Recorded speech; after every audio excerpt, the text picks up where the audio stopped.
Boa noite. Eu sou uma filha amada de Deus, me recuperando de medo e baixa autoestima. Meu nome é Miriam.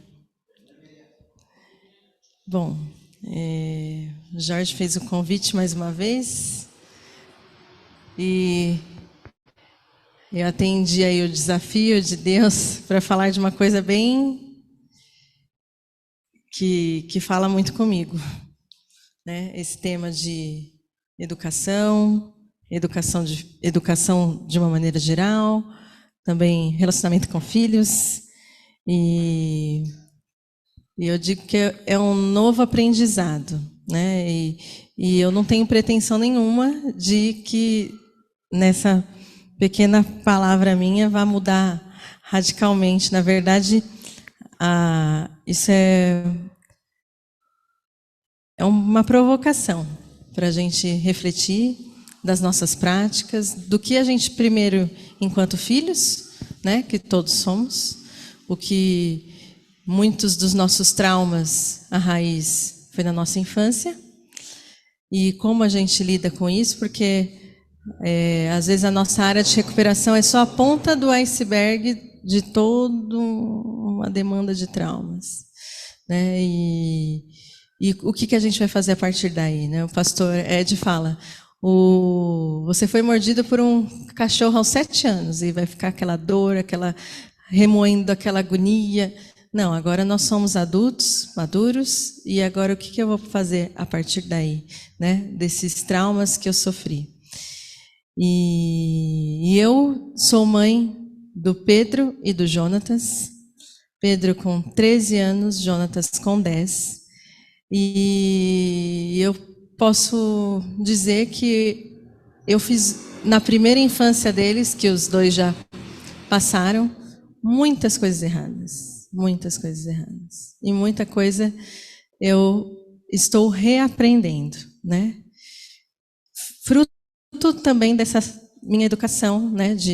Também de autoridade, controle. E a gente vai falar um pouco mais sobre isso. Bom, eu coloquei aí para o Jorge alguns slides. Eu vou tentar ir acompanhando aqui para ir ajudando. Mas antes de mais nada, né? Essa noite não é para você sair daqui culpado, né? Com as crianças que você já, ou seja, filhos, sobrinhos, crianças que você tem contato, de ter feito alguma coisa que, nossa, eu já causei um trauma. Não. O que passou, passou, né? E graças a Deus é um dia de cada vez. Não tem como a gente voltar atrás. Então a gente vai trabalhar com o que a gente vai produzir a partir de agora, né? Com as experiências que a gente vai ouvir a partir de agora, com o presente. E enquanto pais ou cuidadores, nós não vamos gabaritar nunca, né? A gente não vai ser perfeito. Mas sim, a proposta é reduzir os danos para os nossos próximos dias, para as próximas gerações, né? Tanto no meu dia a dia, e a gente vem de um fruto de uma sociedade que é adultista, né? Que acredita que a criança veio para facilitar a vida do adulto. Então a gente pede que elas se comportem como pequenos adultos. E não é para isso que elas vieram ao mundo, né? E também não é para elas aliviarem os nossos próprios traumas. Então a culpa, que porventura pode vir, ela vai servir de combustão para a gente agir de forma diferente com as atitudes que nós tivemos antes, né? Ela não é para ser acusadora e apontar o dedo. E isso que a gente vai falar essa noite também é fruto de uma educação positiva. É um movimento que está sendo feito e isso é recente, né? E essa educação positiva, ela não é para ser um peso. Nossa, é muito difícil, vou ter que mudar todo o meu jeito de agir. Nossa, meus filhos já são adultos, e agora? E agora a gente vai trabalhar com a redução dos danos, né? Nós temos, sim, muita dificuldade em colocar em prática. Porque, como eu falei, a maioria de nós crescemos em relacionamentos que não eram seguros, não eram abundantes, né? Então, esse processo de readaptação pode durar, sim, uma vida inteira. Como se fosse aprender um idioma novo. É difícil, muito difícil. Então, é reaprender. E buscar a perfeição também enquanto adultos, pais, cuidadores, não é o ideal. Isso é um comportamento de criança, né? E nós já somos adultos. Isso nós tínhamos antes, né? Que não tínhamos a permissão de errar, de falhar, como se existisse ainda até hoje um pai e uma mãe interna nos ameaçando de um castigo. Então, não é para isso. É sim para a gente trabalhar com o que é possível, não com o que é perfeito. E aí a gente, falando uma linguagem de CR, a gente fica numa negação, né? Porque perfeito nós não seremos mesmo. Bom, pode passar, Jorge. A educação positiva, ela não é modinha. Ah, pode ser outro, já falei. Ela não é modinha. Nossa, agora é fruto aí da modernidade. E não. Até porque, né, diz uma filósofa, Isabelle Filiosati, se as punições educassem há séculos, a espécie humana não cometeria mais crimes. Então, não é saudável, né, a punição.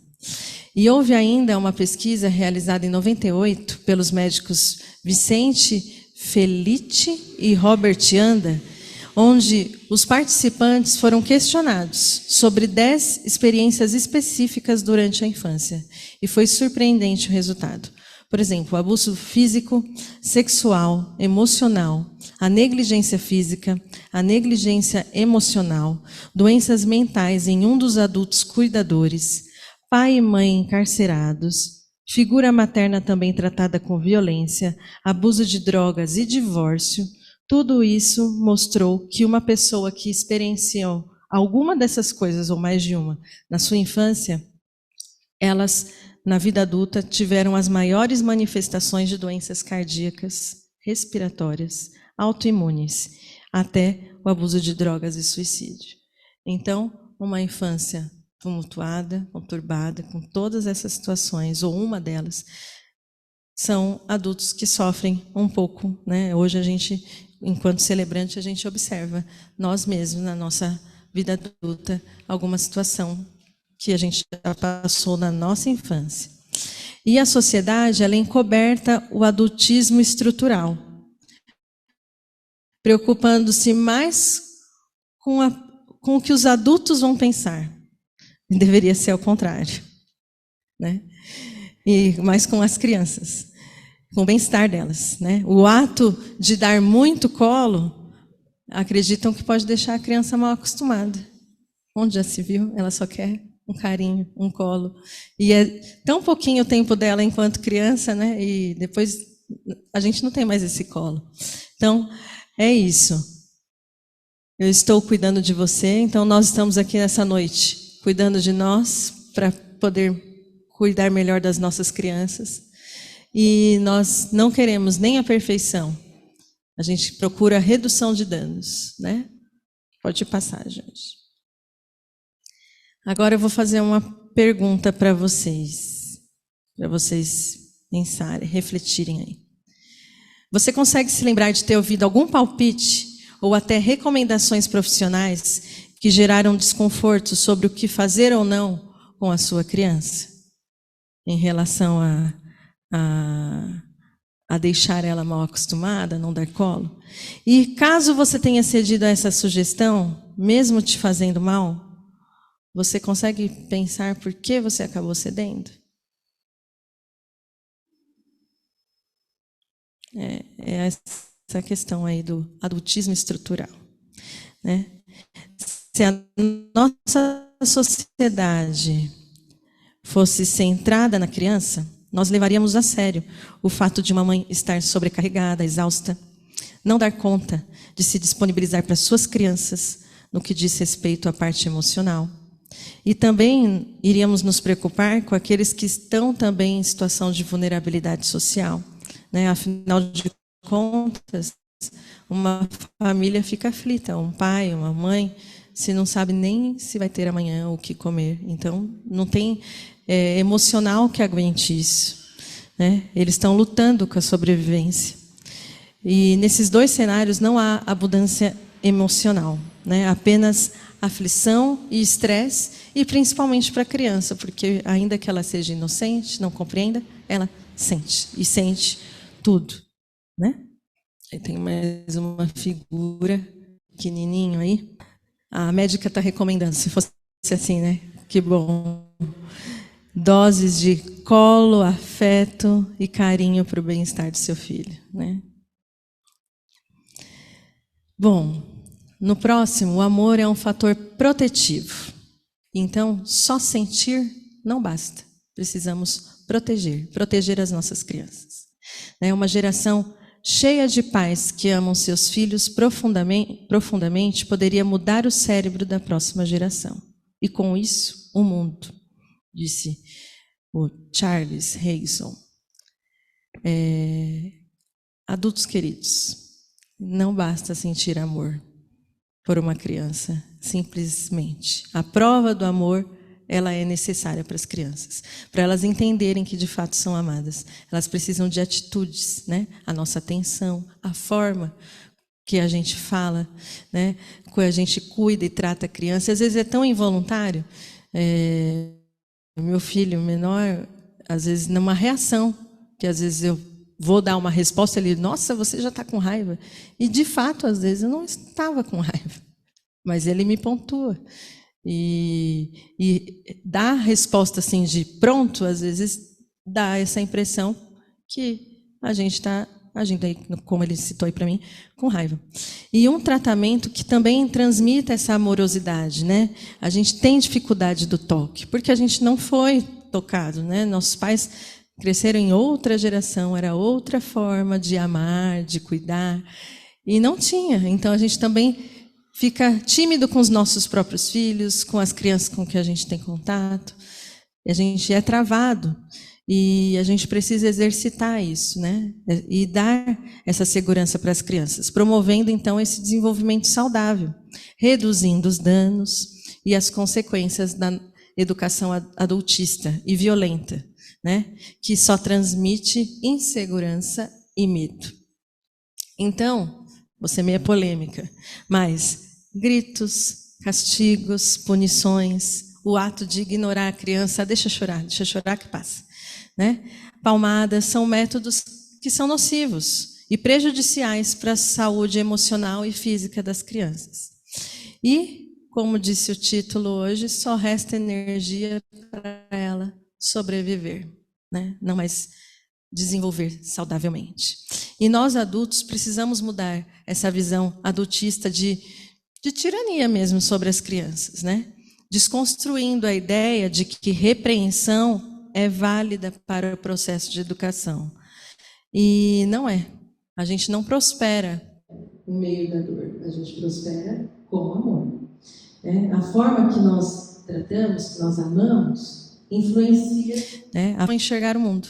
As crianças pensam, bom, se eu estou recebendo esse tratamento, é porque eu mereço.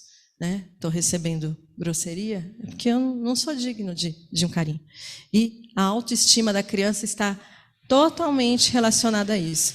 Eu tenho estudado muito, e a minha área de recuperação é a baixa autoestima, que eu dava muita relação aos meus traumas da vida adulta. E não é. Isso só estourou, porque tocou de novo. Mas a raiz é na infância. Então, a gente precisa curar ali direito para a gente seguir com uma vida adulta melhor. Então, para as crianças, a gente tem que reduzir esses danos para que ela possa crescer firme, forte em relação à sua autoestima. Então, se nós desejamos que uma criança cresça autoconfiante, com autoestima saudável, a resposta é muito simples. Ame de verdade. Um amor que transcende até os dias mais difíceis que eles existem, né, com elas. Deixa eu ver aqui. Quando uma criança tem um comportamento que gera desconforto no adulto, a gente comete uma inversão de papel. Né? A gente prioriza o nosso desconforto. Me ofendeu, não foi agradecido com um esforço meu, eu estou chateado com você, então são as minhas dores, né? Controlando e restringindo essa criança. Embora deveria ser, o cérebro maduro é do adulto. Ele que lida melhor com as frustrações, deveria, né? Nós. Mas nós exigimos que elas entendam as nossas dores, né? Em vez de nós primeiramente entendermos as necessidades não atendidas delas. E aí eu vou falar de uma situação também pessoal aqui numa partilha. Chutar bola dentro de casa. Né? Quem tem filho pequeno, ou quem já passou por isso, imagina só a situação. Né? A gente chega cansada do trabalho, a casa é uma casa normal, né? Não tem um quintal dentro da casa, então ela é pequena, né? Tem televisão, tem coisas da cozinha que quebra, e o filho quer bater bola. E a gente fala, não, e você não está me respeitando, você não está entendendo. E vai o negócio numa crescente. Seria muito mais fácil, eu falo isso porque eu tenho 2 meninos que adoram bater bola dentro de casa, e bolas mesmo, né? Bolinha, bolona, né? Bola normal. Bola de futebol, pesada. Seria muito mais fácil, ao invés de eu ficar explicando os motivos para ele, do porquê que não convence, ele só quer bater bola, né? Eu dar um outro objeto que causa menos danos, e ele gasta a energia dele, né? Porque não adianta também levar para sair, às vezes é aquele momento que ele quer. Então, vamos pegar uma bola de pelúcia que seja, mas que se tiver algum problema, o problema é menor. E é sobre isso. A criança, ela não quer tirar o espaço do adulto, o nosso espaço. Ela, na verdade, quer entender qual é o espaço dela. Então, se aqui é minha casa, eu posso fazer tudo? Não posso. Posso só no meu quarto. Então, aqui não é minha casa. Então, a gente precisa verbalizar direito, porque tudo vai ficando nos sentimentos dele. Ele vai se sentir em demérito, né, na nossa família. E quando nós também minimizamos a dor delas, né? Isso não é entender, não é demonstrar amor.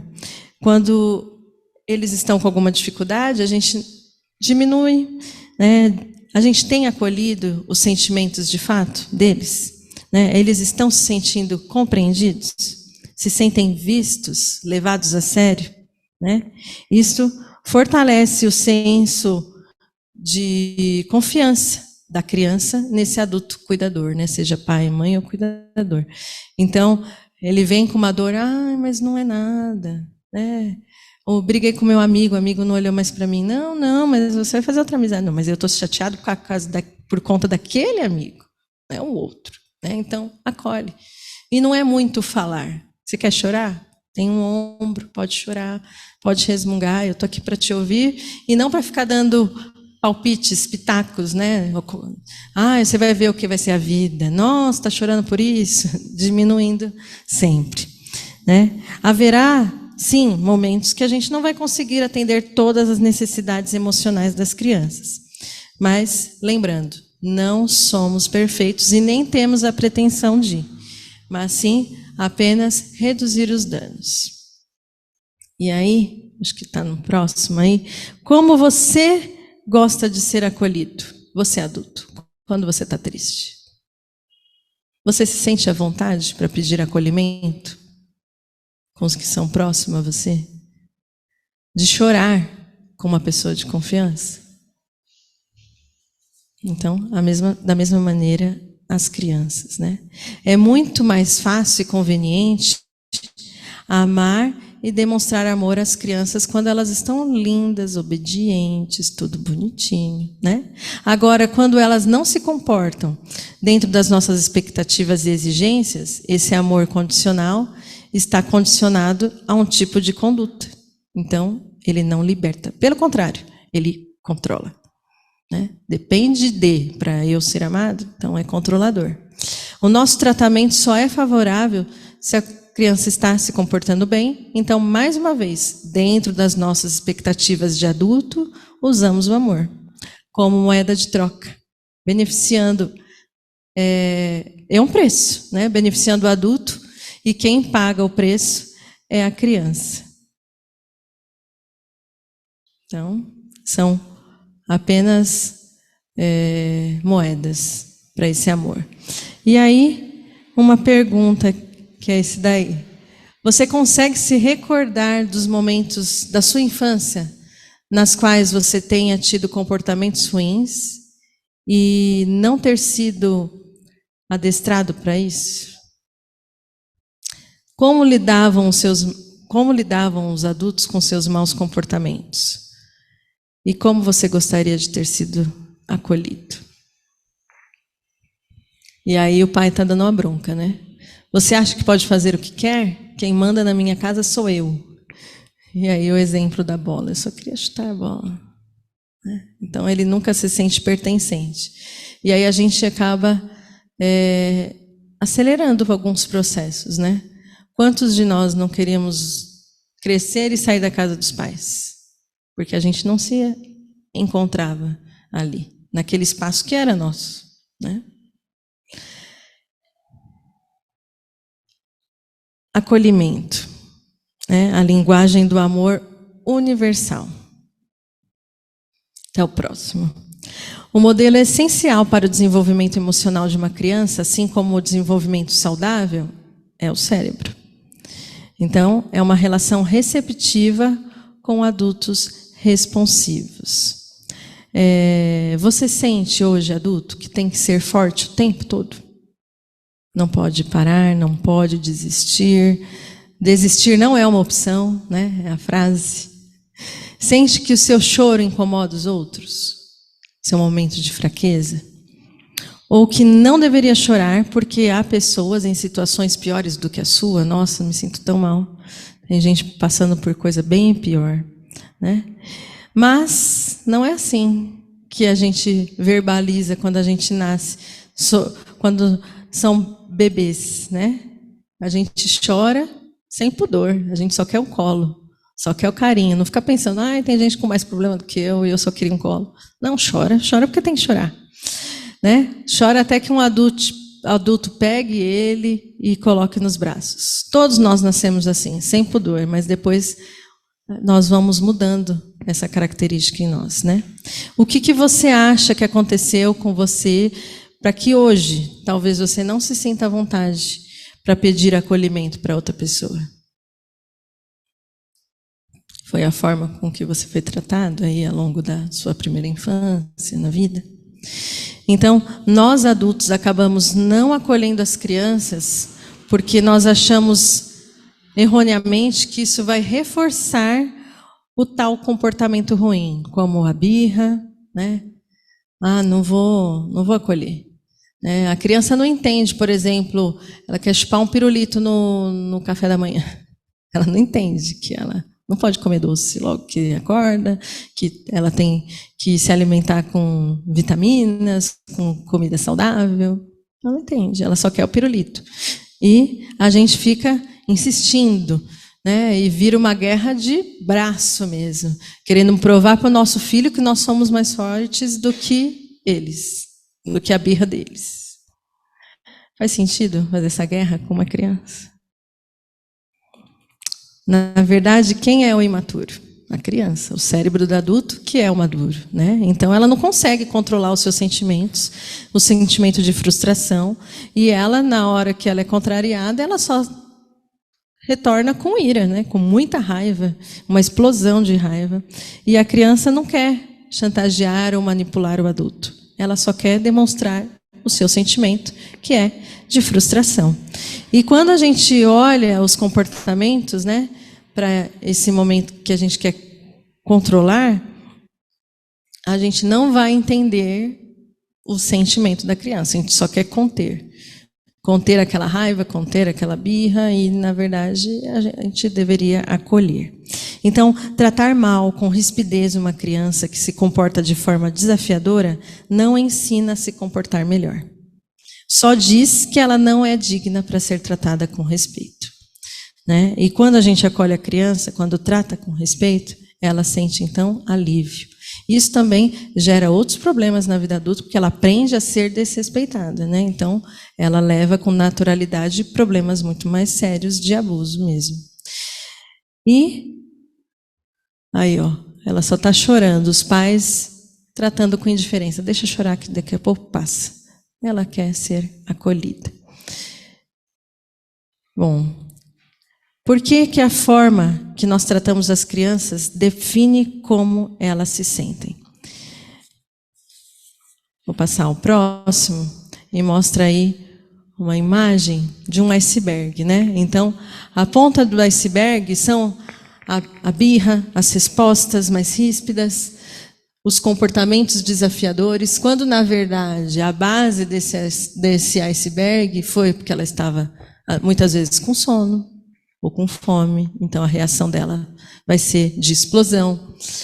Não se sentiu segura, muita rigidez dos adultos, né? Medo também, vergonha, e aí ela reage da pior maneira, né? A forma de se proteger involuntariamente, mas ela é a criança, né? Ela é a imatura da história. Então, as crianças são egocêntricas por natureza. Acreditam que tudo o que acontece ao seu redor é causado por causa delas, né? Às vezes até na vida adulta a gente acha que, nossa, fulano não olhou para mim, aconteceu tal coisa porque eu fiz alguma coisa. A gente ainda está com aquele déficit do cérebro imaturo. A gente está nesse processo de amadurecimento. Mas as crianças, não. Elas vão achar que tudo é sobre elas, né? E aí, imagina, eu na escola, né, sou professora, coordenadora, eu ouço muitas famílias citarem assim, em casos de divórcio, e a criança dando trabalho no comportamento, e a gente chama os pais para conversar, e quando chega, eles citam, né, a questão do divórcio, e aí a gente já entende muita coisa desse comportamento dessa criança. E aí, já falei para alguns pais, nossa, então, você me citando isso, né, é uma coisa importante, ela está sofrendo. Não, ela já é madura, ela já entendeu, já desde que nasceu a gente já era separado, ela tem 4 anos, ela é super madura. Super. E é sobre isso, né, quando uma criança, ela está achando que tudo é sobre ela, então ela pode achar que às vezes os pais se separaram e a culpa é dela, né, ela não vai entender. Não adianta. Então, aconteceu essa situação, uma situação difícil, né? Então, vamos acolher. Ela vai ser a maior prejudicada. Então, pelo menos, vamos acolher ali os sentimentos da criança. E quando uma criança chora, ela logo nota o rosto enfurecido do adulto, né? Ficou com raiva. Começou a chorar no meio do mercado, fez aquele escândalo. E o pai e a mãe, eles não conseguem, realmente ficam bravos, e ela está achando, mais uma vez, eu sou a causadora dessa raiva, né? E nenhuma criança quer perder o amor de seus próprios pais, né? Então, ela sempre associa que o choro vai ter aquela cara de negativo. E já que isso causa esse acesso de raiva nos adultos cuidadores, aos poucos ela vai se controlando. E a tendência é reprimir o próprio choro ao longo do tempo, para não perder a conexão com os pais. Então, imagina, muitas ocasiões ela já não vai mais demonstrar emoção, e a gente cresce com isso, né? Até hoje, a gente tem dificuldade, enquanto adultos, de expressar os nossos sentimentos, de chorar mesmo na frente de alguém. E quando a gente julga muito essas manifestações emocionais das crianças, né, como más ou inadequadas, a gente está praticando aquele adestramento infantil, né, que são petiscos de amor para que a criança tenha um comportamento desejado. E negamos, castigamos, ignoramos quando ela não se comporta da maneira que a gente deseja. E isso não educa, ao contrário, causa danos ao desenvolvimento emocional dela para a vida toda. Né? E aí, na próxima imagem, mostra justamente isso. A criança tirou 10 na prova, é o próximo. Aí eu dou atenção. Ela tirou uma nota baixa, não, péssimo. Não, mas vamos investigar qual é a dificuldade que ela está tendo, o que aconteceu. Não. O mínimo que ela tem que fazer é estudar. É a única coisa que ela faz na vida, então tem que estudar e tem que tirar 10. Então ela já vai crescendo com essa noção de que só tem amor se ela estiver ali, no super positivo. E caminhando para o fim, a ciência dos fatores protetivos, né? A conexão de pais e filhos é a mais potente intervenção na saúde mental da espécie humana. Então, uma criança que não tem esse acolhimento, né, dos adultos cuidadores, ela já está pontos aí para trás mesmo na disputa da vida, né, de viver. E a nossa interação amorosa e respeitosa, com qualidade na relação, é que constrói essa criança e vai blindá-la dos efeitos de um trauma na vida, né? Não está tudo também determinado, não está tudo escrito nas pedras, né? Sempre há tempo da gente reconstruir a relação com as nossas crianças e com os nossos adolescentes, né? Como eu falei no início, muitas coisas eu fiz muito errado e tenho muita vergonha do que eu já fiz, mas eu posso fazer diferente a partir de agora, né? Reconhecer também que a nossa infância não foi respeitosa, né? E por conta disso, a gente reproduz isso, mas nos acolher em primeiro lugar e fazer a diferença a partir de agora, né? E todos esses nossos sentimentos de frustração também são válidos. Então, quando uma criança precisa constantemente ficar perguntando para os seus pais se está tudo bem, está tudo bem, está tudo bem, está tudo bem, ela está, de uma certa maneira, perdendo a sua autenticidade. Ela está insegura, né? Pelo clima, pelos olhares, pela forma com que ela é tratada com rigidez. E a gente precisa lembrar sempre de não descontar um bichinho, de não descontar a raiva que a gente sente na criança quando ela está com um comportamento desafiador. Melhor respirar, porque se a gente for com toda a nossa raiva por uma birra que ela está fazendo para corrigi-la, não vai ter amor nenhum, né, na nossa atitude, né? E ser flexível com crianças é o superpoder dos adultos, porque não é fácil, né? Entender, às vezes ela quer usar roupa inadequada, que está frio e quer roupa de calor, quer comer o que não é saudável, quer mudar toda a sua programação da sua correria do dia. Então tem que ter muita paciência e flexibilidade, porque no final, tendo isso, dá tudo certo, né? E conversando e fazendo novas propostas, né? Mudança de programação, tudo isso para que todos fiquem bem. E por fim, como diz a autora do livro, e eu recomendo depois para vocês lerem mais, investigarem mais, o título de hoje é o título do livro, né? Pais Feridos, Filhos Sobreviventes. A autora, Maya Angelman, não sei, mas a Maya, ela tem um outro livro que fala que a raiva não educa, a calma educa. E ela diz que a educação positiva não é um novo estilo de viver, né? Esse deve ser uma necessidade básica para as nossas crianças, tão necessária quanto a boa alimentação. Então, que a gente possa investigar mais, estudar mais, como eu falei, essa é só a pontinha do iceberg para a gente poder ir atrás de mais informações, mudando a nossa prática. E, claro, alguns dias vão ser mais difíceis que os outros, né? E nesses dias mais difíceis, seja generoso consigo mesmo, né? Hoje eu não consegui, hoje eu falhei, mas não vou desistir, né? Porque quebrar o ciclo dessa violência, dessa educação adultista, não é fácil. É um ato revolucionário, mas a gente consegue, né? Um dia de cada vez, sendo amoroso com você, entendendo que esse é um privilégio para a sua criança também interior, que não teve isso e sofreu. E é um dia de cada vez, um passo de cada vez, e a gente não pode desistir. É isso. Obrigada por me ouvirem.